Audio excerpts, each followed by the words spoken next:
Hello, everybody, and welcome back to another episode of Chapter Tactics, where we go over tactics and strategies to help out both new and veteran players alike. I am your host, Magikarp Usefly, also known as Matt, and with me today we have our regular co-hosts, Demeki. Annyeonghaseyo, y'all. John P. What's up, everybody? And the man, the myth, the legend, Scary. I will try to keep a level head. Keyword try. Try. That's the keyword here. Today we're talking about how to play faster in 40K. This is going to help out everybody here just because, you know, and when you're going to any type of tournament, even if you're going to like a local league or something, sometimes people will want to put you on a clock. And so you actually have to play fast. And then if you're going to a tournament, you have what's the time limit on a tournament? Is it 3 hours, 2 hours, 30? Yeah, it's 3 hours. So you have Depends on the tournament. yeah, depending on the go ahead. An hour. It would be not unreasonable to think you'll have 1 hour and 15 on your clock. Yeah. Or And then like 2.5 hours. From the LVTT, it was about an hour and a half for each player because of player optimized terrain. yeah. So if you are playing for a 2:30 game, right, in total, then you only get half that time for it to be your turn when you're playing on a clock. So you actually have to play your matches very, very quickly. You only have an hour and 15 to do everything that you need to do and try to get all the way down to the final round for your game. So playing fast is the most optimal way that you can make sure that you get the points that you need in order to score the highest in this game. And so that's why we're talking about it. Yeah, boy. Yeah, boy. Well, I'll say something. It's playing fast doesn't necessarily. Don't play sloppy. Right, we're not talking about playing sloppy. We're talking about strategies that will help you save time over the course of your turns. And chess clocks still are a bit of a touchy subject for some folks out there, where whatever level of the game you play at, you either love the idea of a chess clock, you're indifferent to the idea of a chess clock, or you abhor the idea of a chess clock. And so we're not here to discuss the politics of chess clocks. We're here to discuss how to help you save time. Yeah, basically just making sure that you are able to maximize your efforts, right? Yeah, to get the most out of your bang, or to get the most bang for your buck when you're going to a tournament and playing your rounds. Now, before we get into that, we do have a Did You Know today. We have one about the Black Templars, so let me get this out of the way real quick. Black Templars have a tradition where they use a metal restraint called a devotion chain in order to bind their weapons to their fists on the day of battle and can only remove them when they achieve victory. However, there is also a chain of zeal, and this chain binds the Space Marine to their weapon for as long as they serve. Removing the chain of zeal is considered to be dishonorable, and so the wearer must keep this armored glove donned upon them, and they have to keep their armored glove and weapon in hand every minute for the rest of their lives. Kind of sucks. Yeah. That sounds awful. No way. I'm just thinking Black Templar, zeal and faith, brother. trying to sleep with that thing. Yeah, Trying to wipe my booty Space with Marines that don't thing. sleep. Yeah, They yeah. go into this inert state where they just their body rests, but they're completely aware of their surroundings. My PTSD's kicking in. Yeah. Now I'm just remembering basic training, like, here's your rifle. Sleep with it.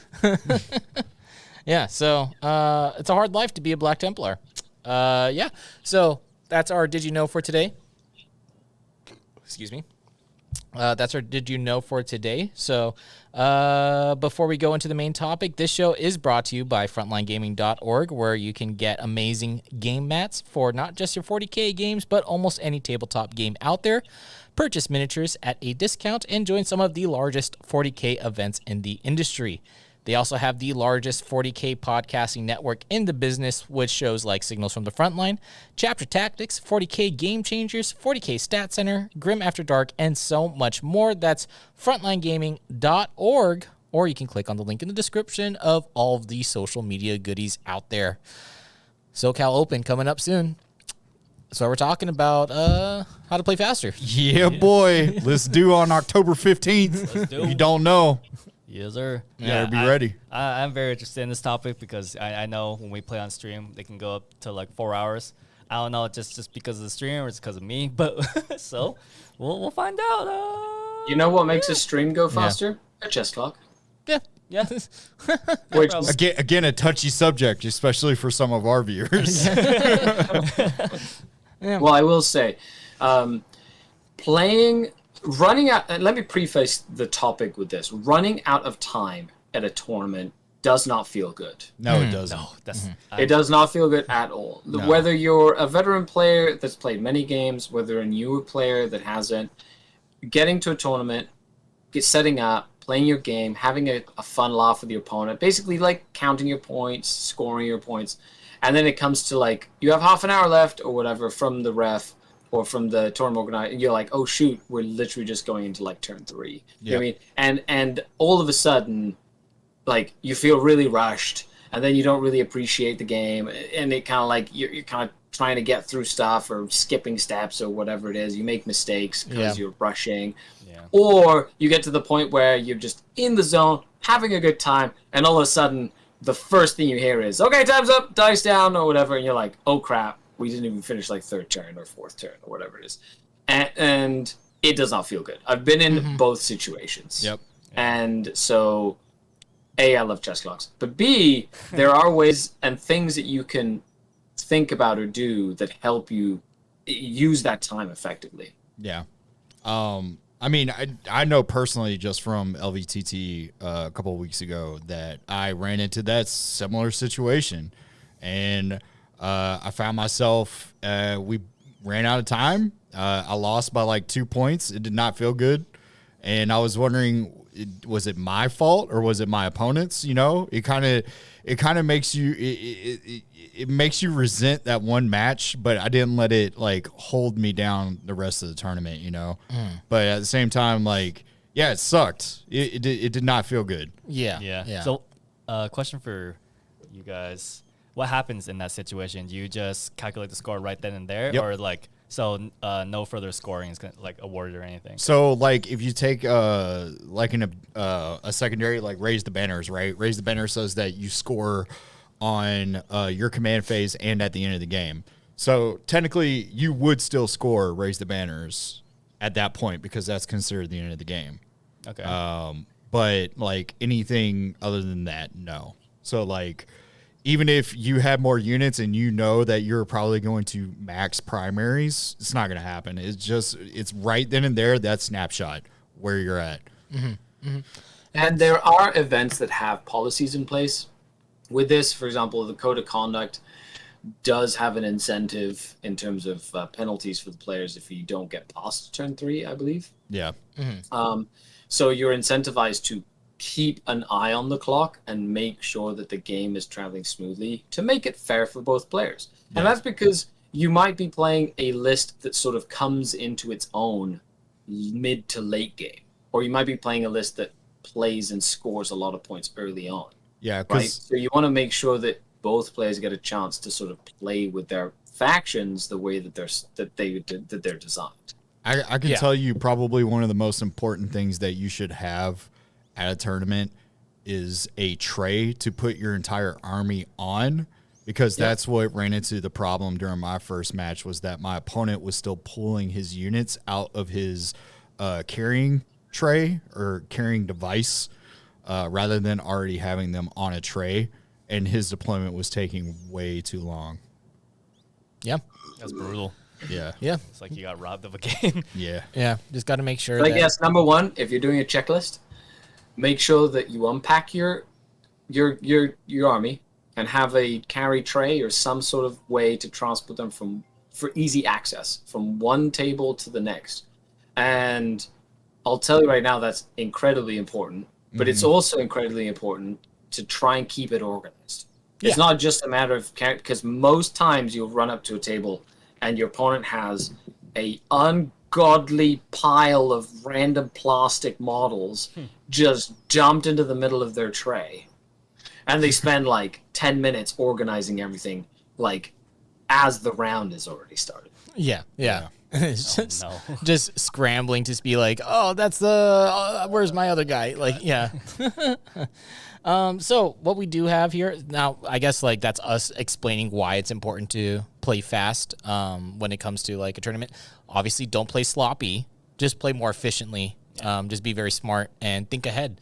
Basically, can basically sum up almost this entire episode of this podcast. But we have a little bit of some tools that we could talk about to help people out. I think that Demeki can take the first one here.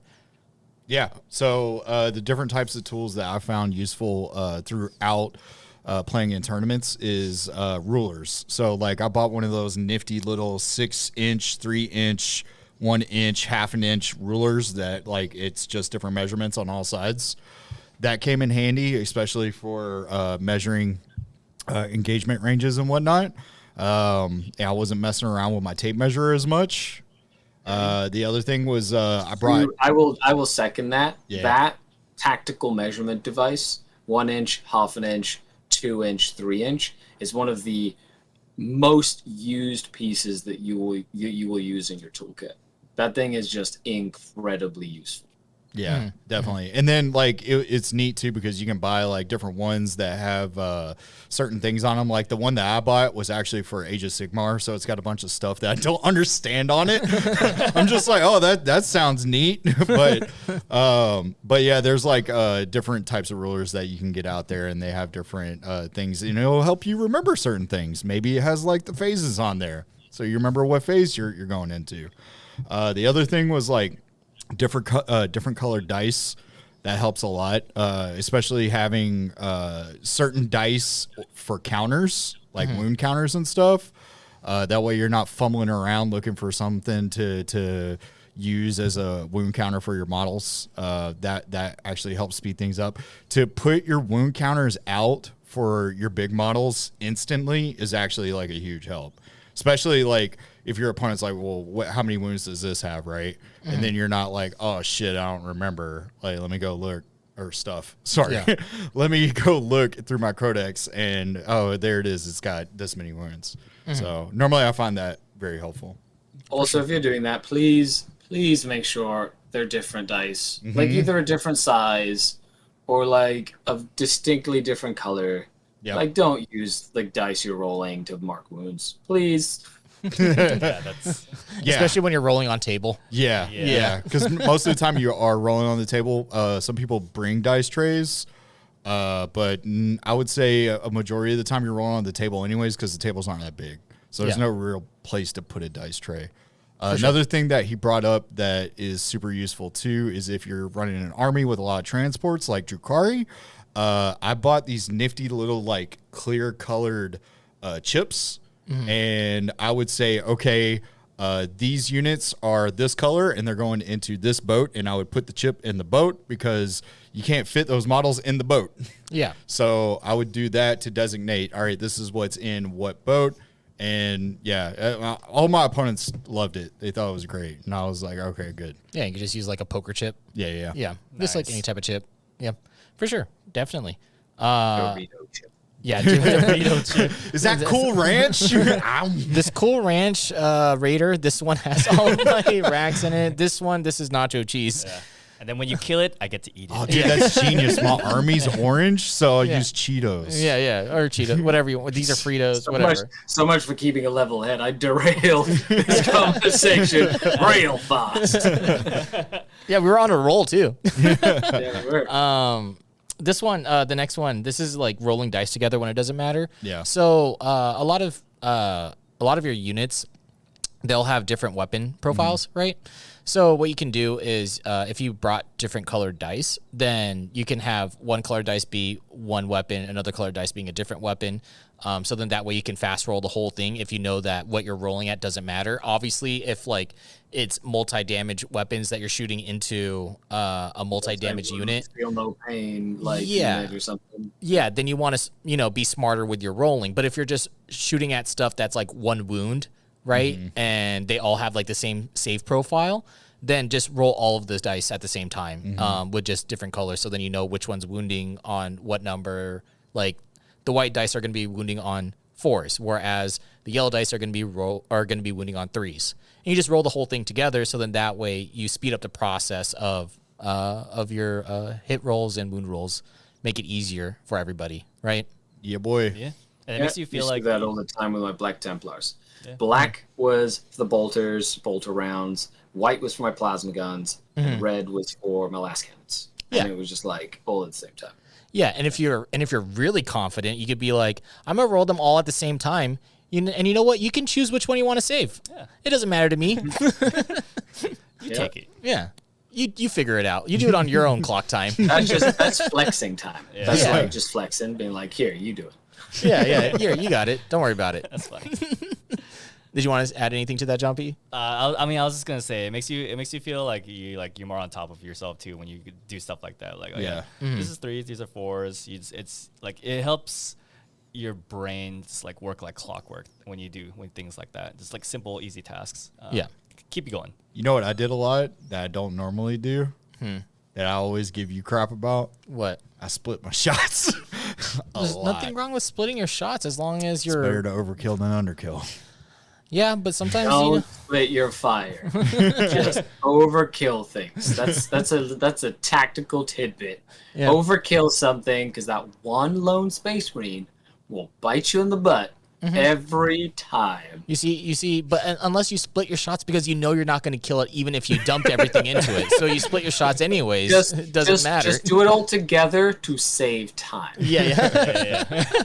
Well, then you just roll different dice, right? It's like these yellow dice are for this unit, this white dice is for this unit. No, it's too confusing already. No, just and then this all Dorito the chip, disintegrator shots at the one marine. this Dorito And trip then he's raider. dead. Yeah.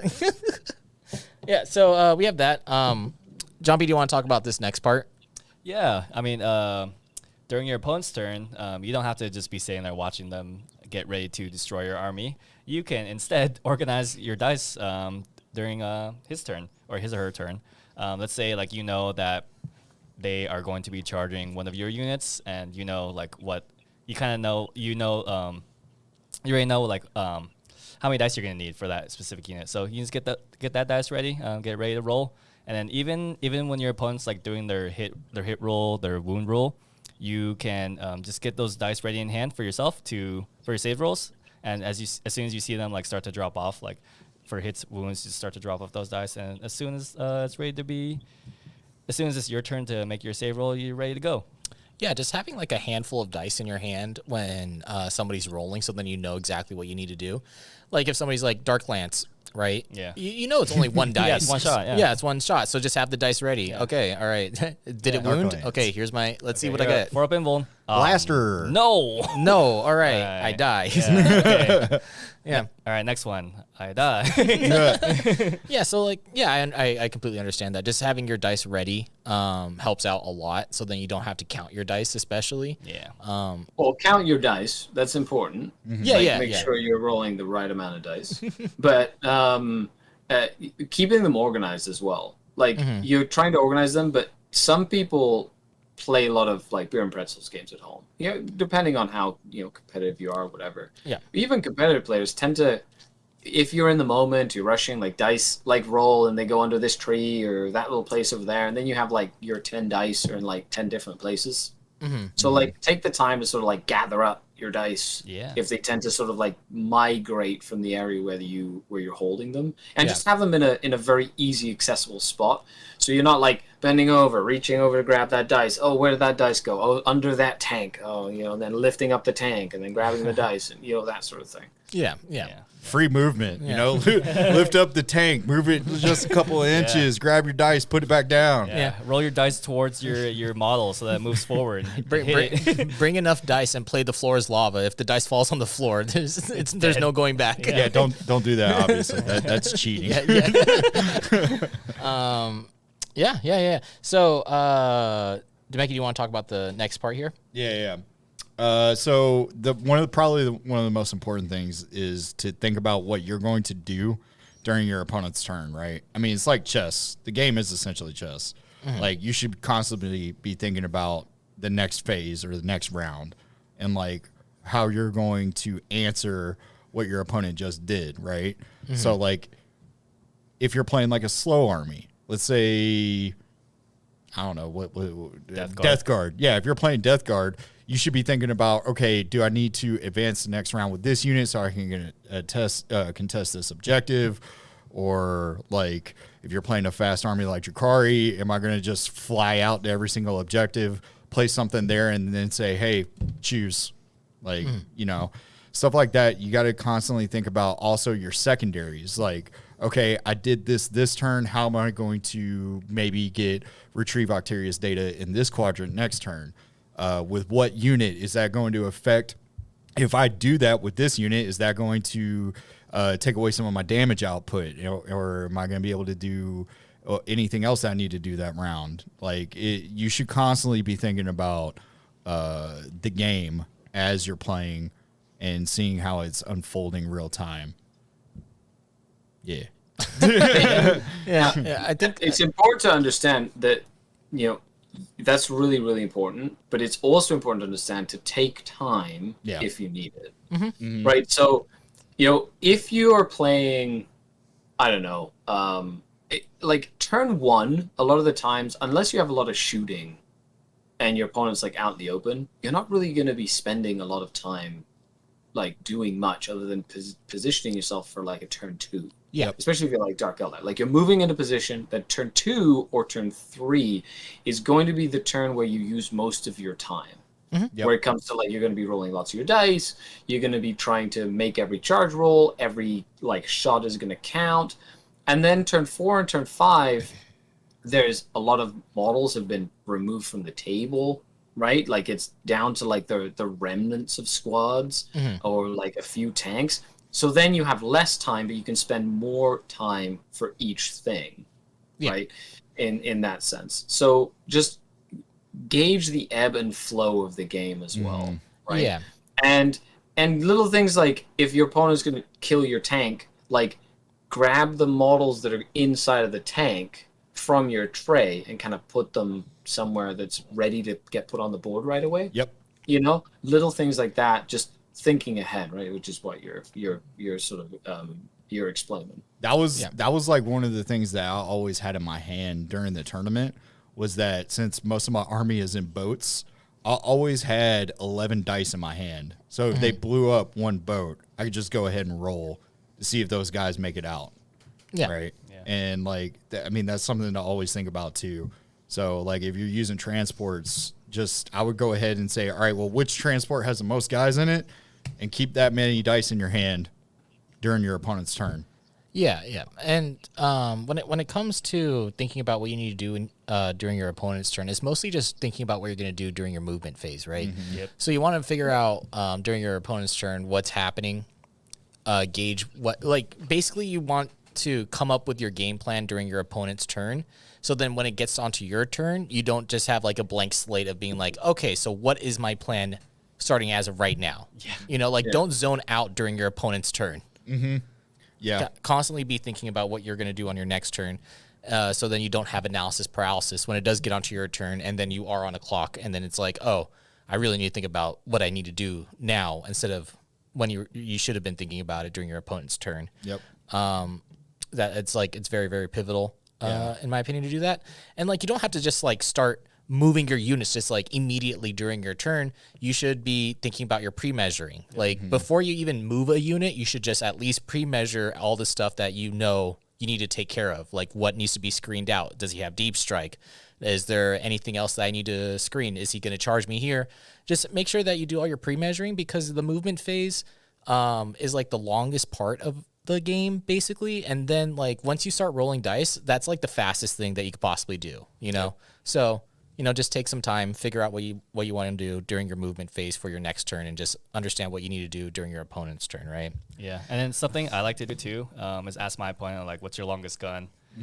What's your fastest moving unit? What's like, can they advance in charge? Stuff like that helps you assess like the actual threat range that you're dealing with. And then also, like Matt mentioned, pre-measuring.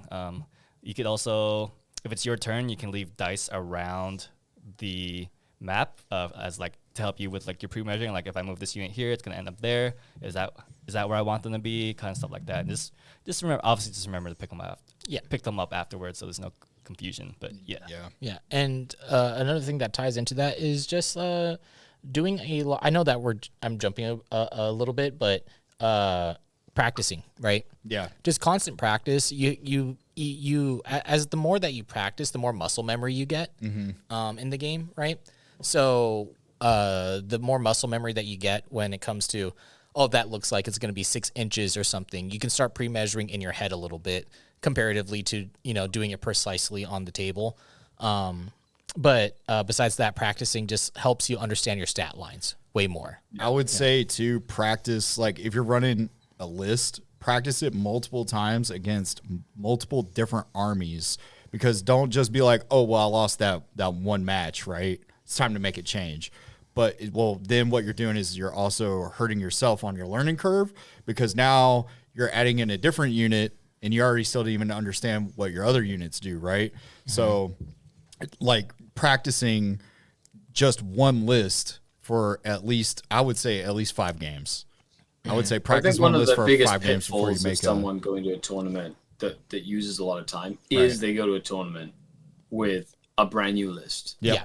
And they spend the whole time looking stuff up. Don't get me wrong, it's not a bad thing to be a new player and want to go to a tournament. And I know a lot of new players who want to go to a tournament sometimes feel like an anxiety about not wanting to be a burden to their opponent, right? Yeah. I don't want to be the person looking up the rules and things like that. Most times your opponent, if they're more experienced than you, will know your rules as well, right? So they tend to help you, or at least have an idea of what you're trying to do. Yeah. And that's not a reason to not go to an event. Like, I feel like you should go to an event if you want to experience an event.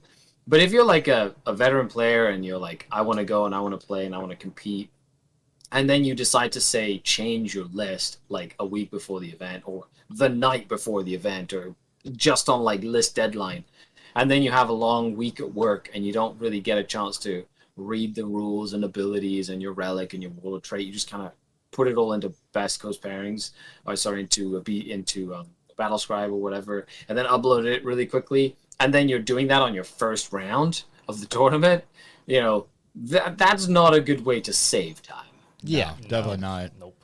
And like the other thing too is like when it comes to practicing and you're looking at your list, what I like to use different resources, but like also look at what stratagems apply to certain units and separate my stratagems. Like if I'm using the cards and whatnot, I like to just separate out the stratagems that I know I'm going to be using, and then take everything else that I know I'm not and leave it at home. Yeah. Don't even bring them. Yep. Yeah. Another good thing is, along with practicing, you'll start to notice like lots of patterns when it comes to playing different armies, especially if you have the option to be able to play against different armies and you're practicing against different armies all the time. You start to pick up on patterns like, oh, okay, so that looks like an infantry unit for this army. They're going to be T3, so then you don't have to ask about what's the toughness of this unit. Yeah. To your opponent, right? Then that just comes with like repetition, and like understanding and remembering what the strength of your weapons are, what the AP on your weapons are, what the damages on your weapons are. So then that way, when you go to a game, it's not just oh, you asking what's the toughness on this? Oh, my strength is, let me check real quick, and then flip through your book again. So just make sure that you remember your stat lines for at least the army that you're bringing, right? Yeah.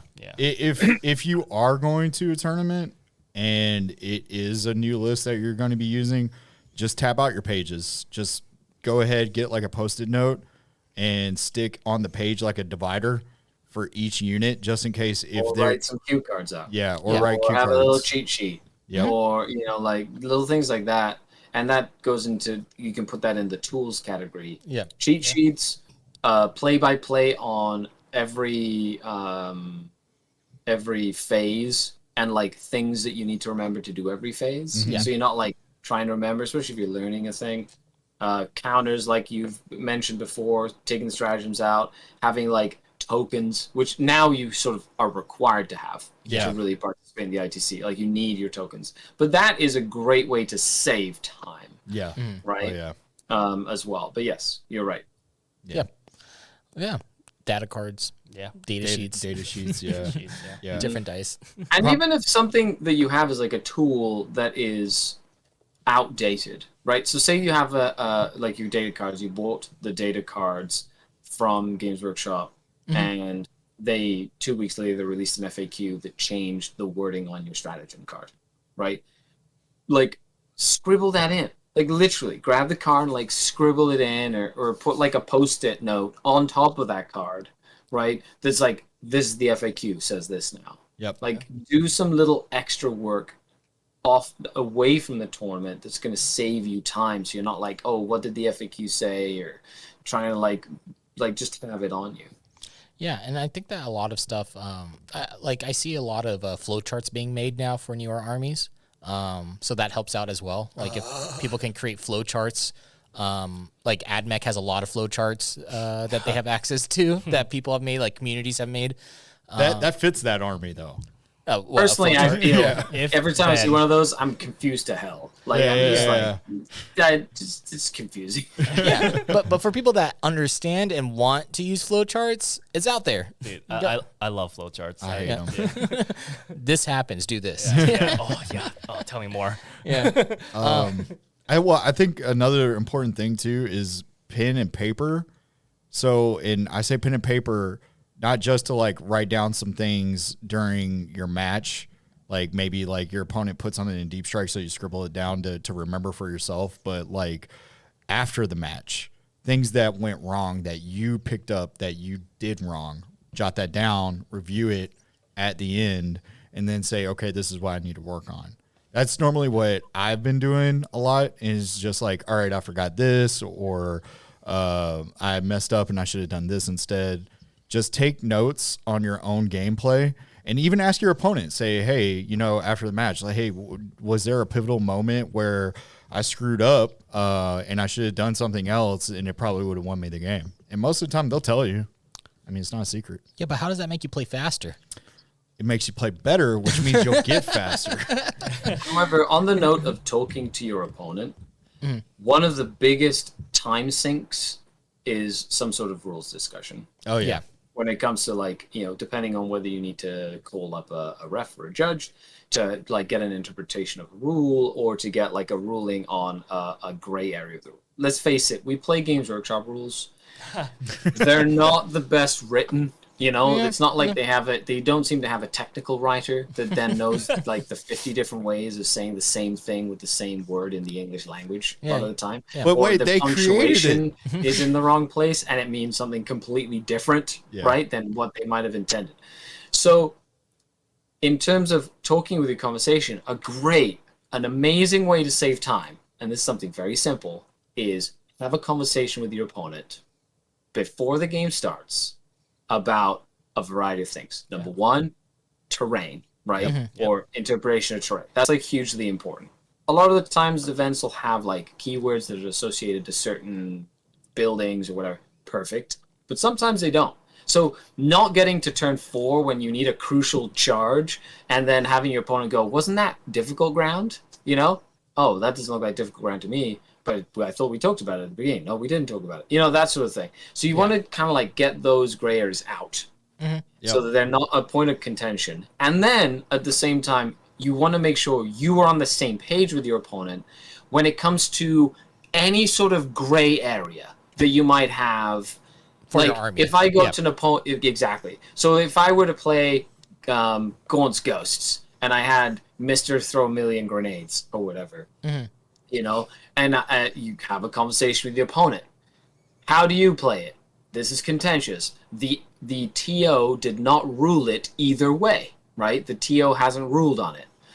And they go, oh, I think that's BS. And you go, I think it's possible, right? At least you have that discussion before it happens instead of like as it's happening, which not only makes it more amicable, but at the same time it saves you so much time.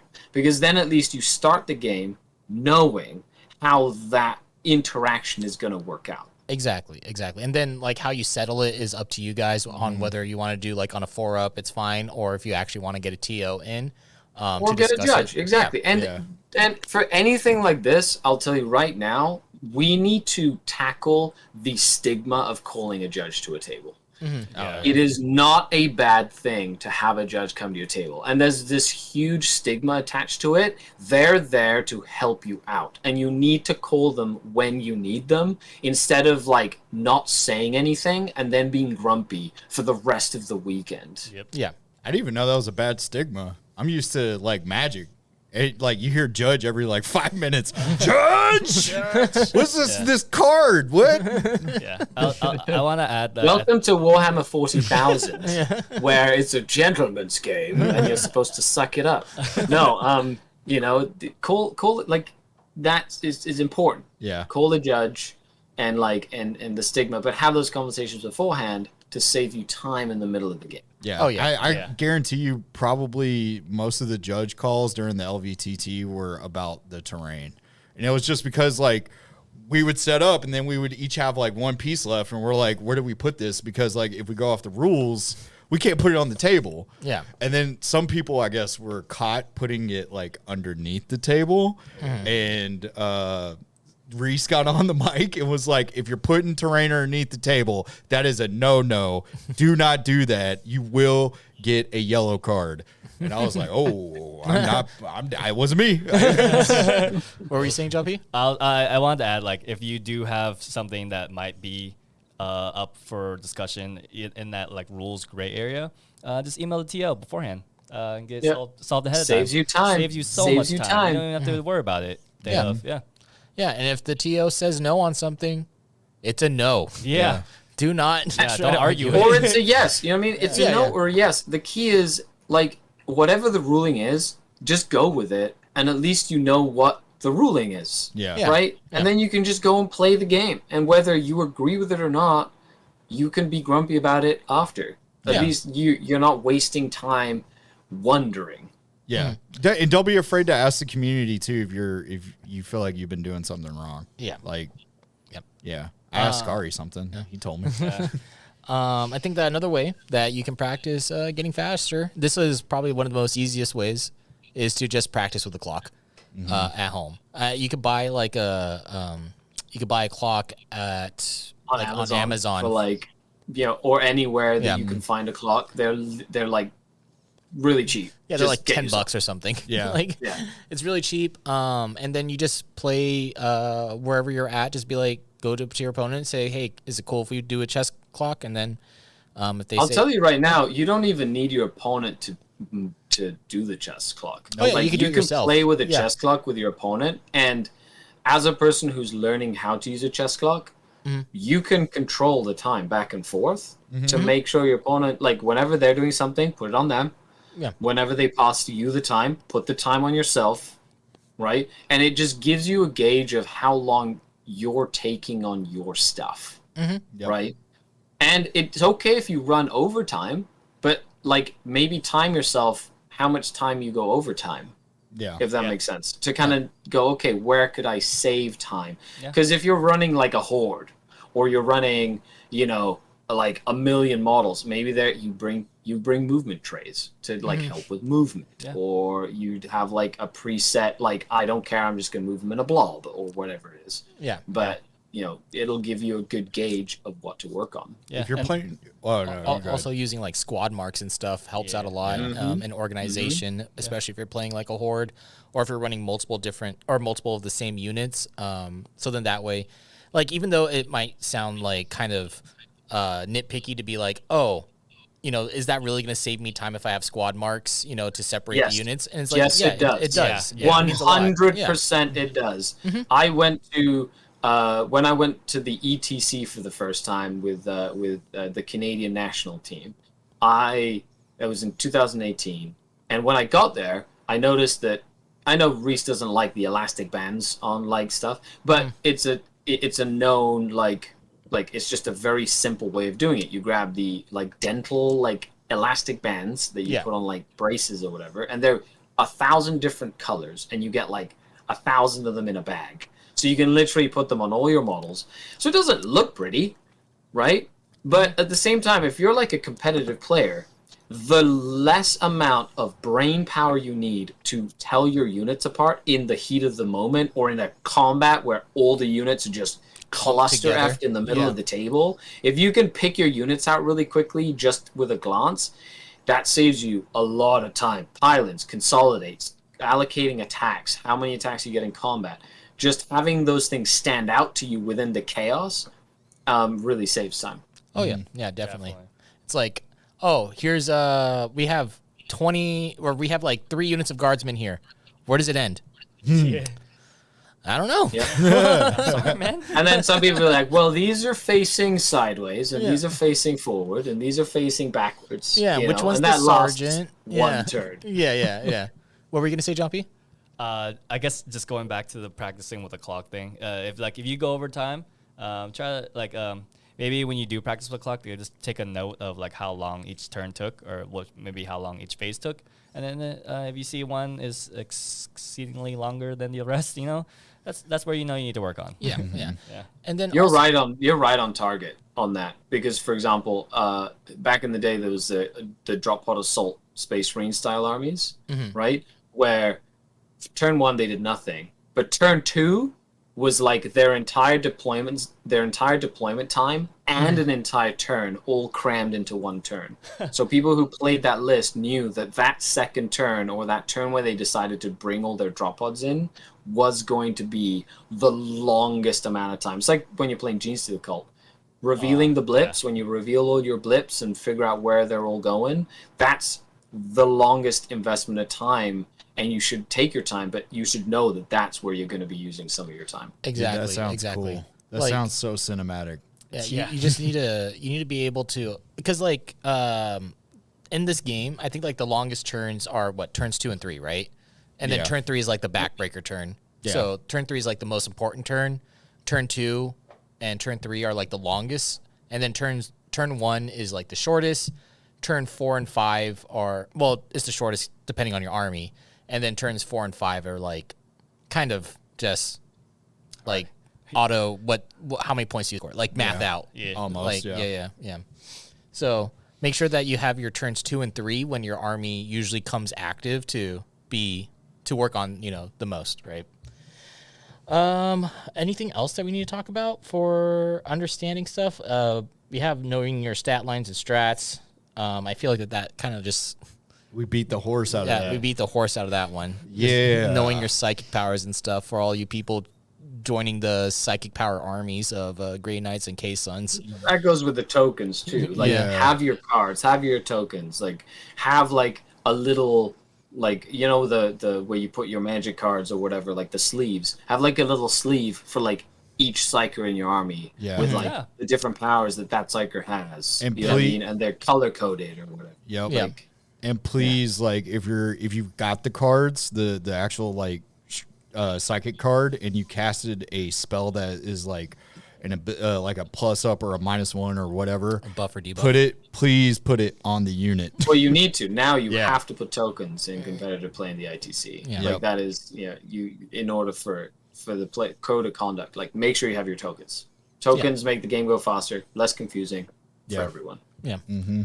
All right. Do you guys have anything else that you guys want to add onto this topic of anything to make people to help people go faster? I want to go around the circle here, and I want to ask, what's the one thing that that you do that wastes time that you should change? Counting dice. Yeah. For me, it's just counting dice. That's one of them. A lot of the armies that I play, they use a lot of dice to roll, and then I'm not very used to counting more than 5 dice at a time, and so that's it's hard for me in that sense. Mine's kind of hard to avoid. I'm playing the Space Wolves double exploding 6s build, so naturally it's gonna be me counting 6s and then adding the dice to the roll. That's gonna be brutal on my time. Yeah, mine's the movement phase. Because like I like, even though I'm thinking about what I'm supposed to be doing during my opponent's turn, maybe it didn't play out that way, or maybe I'm like, well, maybe I need to go over here and contest this objective, But then I'm like, also, I'm thinking to myself, well, I also need to think about my secondaries as well. And if I go over there, am I going to be able to do my secondaries? So then it turns into a measuring game where I'm going around the table, pre-measuring things and putting dice down and trying to figure out, all right, well, this is where I want to move. So my movement phase ends up taking a pretty long amount of time. You get a little bit of some analysis paralysis almost, right? Yeah. I have all this movement. What do I do? Yeah, exactly. What about you, Scary? Well, mine would have to be in the deployment phase, mainly because I've been pampered with a lot of tabletop simulator, which means that I can sit down in my chair and take my time and stuff like that. But when I get to actual playing, I have found myself spending more time on deployment than I have historically, and I feel that I can get faster with it. I just have been playing so many different armies that everyone deploys differently. So now that I've settled on a more competitive build, it's about knowing like where I need my things to go as I'm deploying and making it a lot faster and methodical. Yeah, I feel that.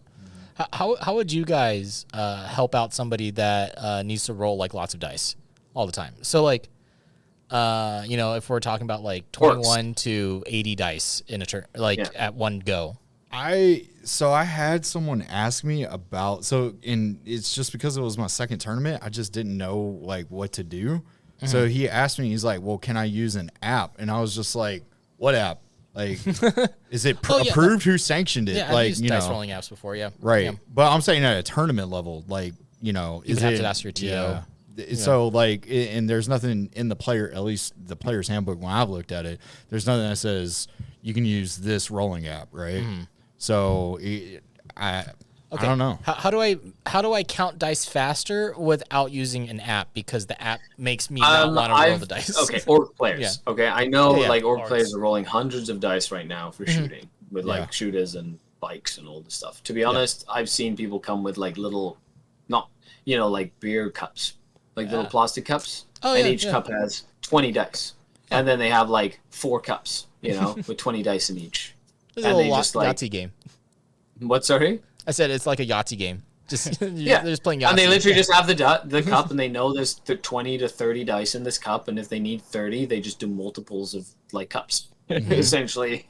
And then they're just really fast at picking them up, right? You pick out the misses, of course. Pick out the misses, right? Yeah. And then grab the other one, put it back in the cup, roll the hits again. You know what I mean? And it just makes it a lot faster. Yeah, but you're still counting dice.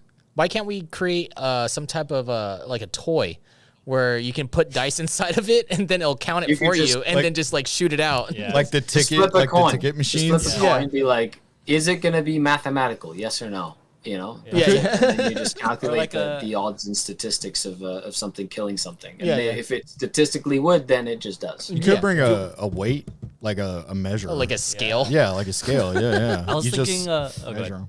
I was thinking of something like Coinstar, like how they can tell the difference between like a dime and a quarter. Yeah. Like, you take your 80 dice, you roll into the machine, it sorts out all the sixes, all the ones, and it spits out all your hits, and you roll again, spits out your wounds. So it's just a dice organizer? Yeah, dude.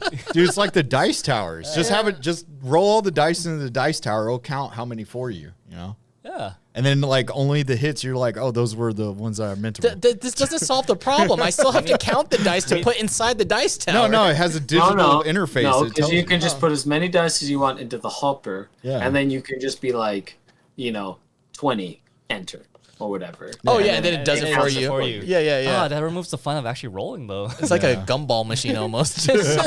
We need an engineering god to help us out here. Yeah. Could you imagine you put in the number, you hit enter, and then it's like all ones? Yeah. And then you're like, oh, do I reroll once? Hey, I think there's something wrong with the machine. Yeah, I think we need a new machine, guys. Yeah, let me do this by myself. Let me hand do this one. Oh, one thing that you should do too, if you just bought brand new dice, check your dice before you start playing. Sometimes there are mistakes, and sometimes dice have 2 numbers on them that are the same.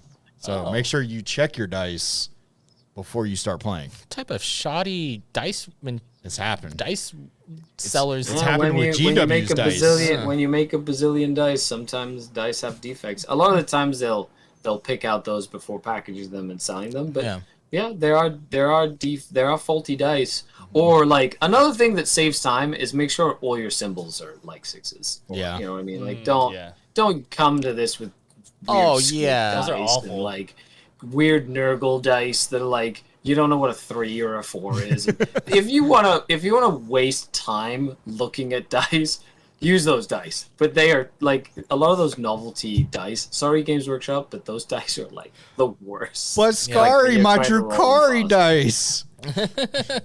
All right, I think that we're done here. That is it for this episode. Scary, would you like to plug yourself? Where can we find you? Well, you can find me on YouTube mainly at Scodcast on YouTube, where I do battle reports and I do live streams and I do a whole bunch of different stuff. So check me out there. I do have the Patreon as well, but all the links are right on there too. Thank you so much for joining us today. Thanks for having me. Yeah, it's always a pleasure having you. Get to pick your brain, your big brain. With our small brains, with our Pick monkey away, brains. pick away. The homunculus, enhanced it years ago. There's plenty to go around. All right, so that is it for this episode. Thank you guys for joining in. We will see you guys on the next episode. If you guys are going to the SoCal Open, we'll see you guys there. And without further ado, we'll see you guys. Have a good day. Bye-bye. See you. Until the next episode of Dragon Ball Z. Will Frieza roll ones.